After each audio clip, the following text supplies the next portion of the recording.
गांव के बीचों बीच एक पुराना पीपल का पेड़ था, जिसके नीचे अक्सर बूढ़े बुजुर्ग बैठकर कहानियां सुनाया करते थे। इन कहानियों में से एक कहानी थी गांव की तीसरी गली की। गांव में केवल 3 गलियां थीं। पहली गली मंदिर की ओर जाती थी, दूसरी बाजार की ओर, और तीसरी गली के बारे में कोई बात नहीं करता था।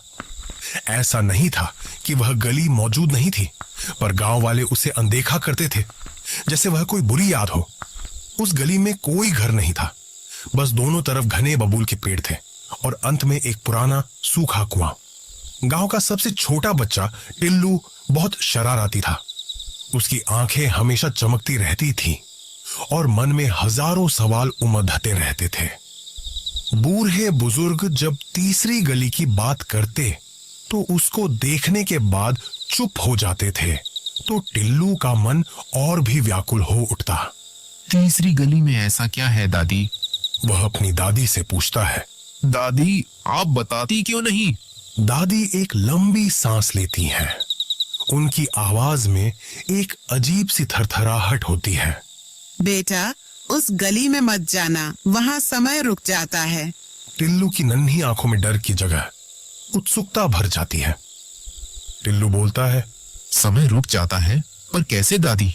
दादी बस अपना सिर हिला देती और दूसरी कहानियों में खो जाती।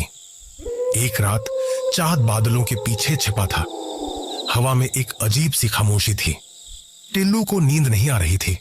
उसके मन में बस तीसरी गली घूम रही थी। उसके छोटे दिल ने एक फैसला किया। वह धीरे से उठा, दरवाजा खोला और चुपचाप अंधेरी रातों के आंचल में समा गया। उसकी पतली सी परछाई गांव की कच्ची सड़कों पर नाचती हुई आगे बढ़ी। वह पहली गली से गुजरा, फिर दूसरी से, और फिर उसने देखी तीसरी गली। वह सचमुच अलग थी।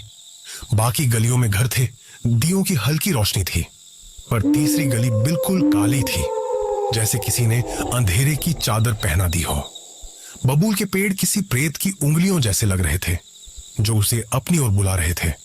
टिल्लू के कदम धीमे पीछे हट गए। उसके नन्हे कानों में एक फुसफुसाहट गूंजी, जैसे कोई बहुत दूर से बुला रहा हो। आओ, आओ। आवाज इतनी स्पष्ट थी कि टिल्लू के रोंगटे खड़े हो गए। उसने हिम्मत जुटाई और एक कदम आगे बढ़ाया। जैसे ही उसने गली में प्रवेश किया, एक अजीब सी ठंडक उसे घेर गई। तो ऐसी ठंडक गांव में कभी महसूस नहीं हुई थी। हवा थम गई, पत्तों की सरसराहट भी बंद हो गई। बस वही फुसफुसाहट और तेज होती गई। तुम आ गए, तुम आ गए। टिल्लू आगे बढ़ा। गली लंबी होती जा रही थी, जैसे उसका कोई अंत ही ना हो। बबूल के पेड़ और घने होते गए। फुसफुसाहट अब उसके कानों में स्पष्ट सुनाई दे रही थी। चलो, तुम्हें दिखाते हैं। उसके सामने अचानक एक धुंधली सी रोशनी दिखाई दी। वह रोशनी कुएं की तरफ से आ रही थी। वह भागा उस रोशनी की ओर। जैसे ही वह कुएं के पास पहुंचा, रोशनी गायब हो गई। कुआं गहरा काला था, जैसे वह पाताल लोक का रास्ता हो। अचानक एक ठंडी हवा उसके चेहरे से टकराई। वह डरकर पीछे हटा। उसकी सांसें तेज हो गईं। वह मुद्दा और भागा उसी रास्ते से जिस रास्ते से आया था। वह भागता गया, भागता गया। गली खत्म ही नहीं हो रही थी।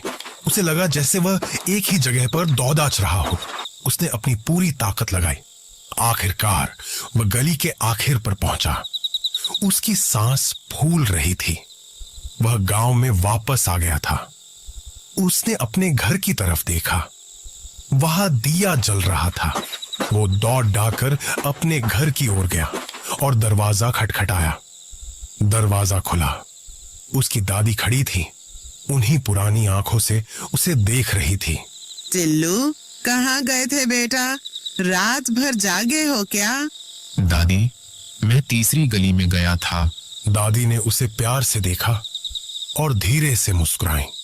बेटा, तुम अभी अभी तो सोए थे। अभी तो आधी रात भी नहीं हुई। टिल्लू ने घड़ी देखी। सचमुच अभी रात के 12 बजे थे। वह तो कुछ देर पहले ही उठा था, पर उसे लगा कि वह घंटों भागा है।